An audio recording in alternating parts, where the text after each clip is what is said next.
Hello, I am Danny Worsnop. As you can tell, I'm very comfortable right now. You're watching PITCAM TV, on which I am promoting my new album, The Long Road Home. Buy it, give me your money. So, how are you doing? I'm good, a little tired, but espresso's keeping the blood pumping. Okay. How long do you stay in Berlin now? About another hour. Just an hour, and then? Paris. Okay, so you're just here just for the interview, or what have you done the whole day? I've been doing interviews for the last 2 days. Oh God, you poor one. I got here at 7 a.m. yesterday and I started doing interviews. I've had about 45 minutes, maybe an hour's sleep. Now I'm flying to Paris to continue doing interviews. Okay, that's tough. Yeah, people call it the dream. I'm not sure why. There's not much dreaming involved. Okay, I gotta tell you, I just looked up some interviews last night, and I found one about, it was 2003 with PITCAM TV with one of my colleagues called Axel. And your appearance there was a bit more, how you say the real word, just more. I was less wearing suits. Because right now you look really handsome. I am very handsome. That's a strong observation. It suits you good. Yeah. To make a bad joke. So, how do you feel just with your appearance right now? Because it's very different. Well, look at me. I feel incredible. I mean, I was very young back then. I wasn't the entrepreneurial businessman I am today. I enjoy dressing nice. I don't know. Okay, but it suits you good. So let's go to the business. Yeah. You're here because you're releasing your first solo album on the 17th of February. Yes. So how does it feel for you just looking back at the time, songwriting and recording an album, and now sitting here just so close to release it? It's great. I mean, it was, I think, maybe a week ago that I got to hold the physical album for the first time, which is always a very special moment. I think this may be the first record I've ever done that I've got to hold it before it was out, because I'm the boss now. There's no one telling me what to do and what I can and can't do. I tell other people that now. So yeah, I mean, it's been a long time coming, and it's been a very long roller coaster of a journey to get to this point. But Okay. it just feels good to be here and to finally be putting this out. Okay. The album's called The Long Road Home, and it's a very personal album. It is. So the name The Long Road Home, what does it mean for you? What's your personal message to yourself? Just call it. I think it's giving myself an opportunity to have a clean clean slate, a fresh start, and finding kind of where I belong musically. So you found your way Yeah. home. Yeah. Okay. Just a second, I just gotta check. Unprepared. No, just look at this. I'm very prepared. Just I remember my first interview. please, you're making me nervous. So, okay. So, I have that effect business. on people. So, I think you just have seen the one music video you released from your new album. Which one? Um, I've put out 4 now. Don't overdrink it. I think Yeah, it's called. Yeah, sounds a lot of it's fun. a very good music video, but you just seem really grown up. You know, just like. Really? It's me drinking 23 shots in 3 minutes. Yeah, I know, but it just That's not very mature of me. just the music and everything. You just seem more settled, just like. Yeah, I definitely am. It's crazy what not being on drugs will do to a person. Sober. Yeah, I don't even really drink much anymore. I definitely drank in that video, Yeah. but then since then I've been like, dialing it back, and now I only really drink on special occasions. And it will be very hard drinking so many shots. Just do it again, please. Oh yeah, no, there was one take of that. Okay. So, what's one of your most favorite songs that this album? I mean, they all have their own connection with me. I feel like Shit's a lot of fun. High has a lot of personal value. I don't remember writing that song. Okay. I was highly intoxicated, and I woke up with it on my phone. You were high. Yeah, on Jameson. And I woke up with it on my phone the next day. And yeah, that's how that song happened. So that song is a very, very special for you on this Yeah. album. Yeah. And how do you have the plan to go on tour with this solo album? Yes, as soon as possible. I was actually just right before this going over some financial figures for it, figuring out how much money I'm gonna spend and how much money I'm gonna need to make to be able to go on tour with it, because I have a lot of musicians. Okay, so what do you expect the audience will be? Because the music it's not Everyone. it's everyone. Yeah, there's something on this record that anyone can fall in love with. Even if it's one song, there's something in there for everyone. And I think it being a more mature music and a more diverse sound, I think it really is an opportunity to reach a broader demographic than I have prior. Okay.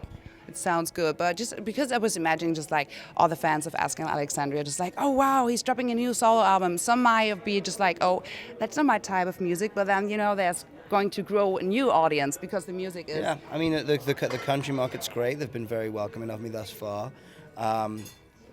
The Asking and Harlot fans have been very supportive. Obviously, there's a bunch of dumb people who are just assholes on the internet, and you're never going to escape them. But I don't care. They can sit in their mother's basements. That's okay with me. Doesn't faze me at all. I knew I'm doing all right. But yeah, no, the fans have been great and really supportive, and the response so far, as if it keeps going the way it is, we should have a very bright future with this record. Oh, that sounds wonderful. Because I listened to a few songs. I gotta tell you, it's really good. It just sounds really not like typical country music. It's just like if you hear country, it's like, oh God, no. I don't know that because I like it. No, I think I think people see people have like a preconceived opinion of what country music is, and it's really not. I mean, most Aerosmith songs are country songs. Most Journey songs are country songs. They just have louder guitars. I think people hear a lot of the overproduced modern stuff, which is pop music, not country music, and they assume like, oh, that's the terrible thing. Yeah. But it's really not. It's based around storytelling and kind of being very raw and open musically and focusing really on songwriting and telling a great story. And that's kind of a side of it that people don't get to see in the beginning, so they're never exposed to it. Hopefully this album changes some people's minds. That would be wonderful, because I just looked up a few things, and some not very positive things happened to you, and Yeah, it's that's one way. That's a really nice way to put it.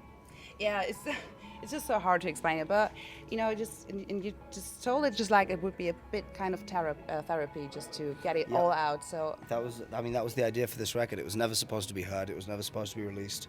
But my producer kind of sat me down and told me that I can't write songs like this and not share it with people. He said it's a special record, and it's something that the world hasn't had in a very long time, and almost like I have an obligation to put it out. And I said, okay. Okay. Is there a paycheck with it? Okay. So how do you feel now? Just a bit cured, or is there still something? I feel like I'm starting from a clean place, and I've had the opportunity to overcome a lot of demons and shed a lot of the baggage that I was carrying around, and grow as a man and as a musician and become a better human being for it. But there's still enough to do another solo album. Yes, I'm already working on the next one. Okay, maybe it's going to be a bit more positive, maybe. Yeah. I hope for you. Yeah, I hope so too. Otherwise, this coming year is gonna suck. No, please don't. So what's very important to you got back to Asking Alexandria. Just remember the news. Everything in Facebook was full of it. Just like, oh my God, It was he's the getting third back. highest trending thing in the world. Totally. And Someone sent me a screenshot of it. It was. I totally believe it. I've seen it, the whole feed. Just like, what the hell? You don't even like this band. Why do you just share it? Just Because like, I'm hey. very important. You got a very good opinion of yourself. Yeah. So, how is it for you now to get back, with dropping your album out and just getting back with the boys on tour? So, how is it for you? We had a great time on this on the Europe tour I did with them. I think in about a month, I'm doing one here with them, and then they're gonna go into the studio and write another album. I'm finishing up the new Harlot album, and I'm obviously gonna be on tour with The Long Road Home for a very long time.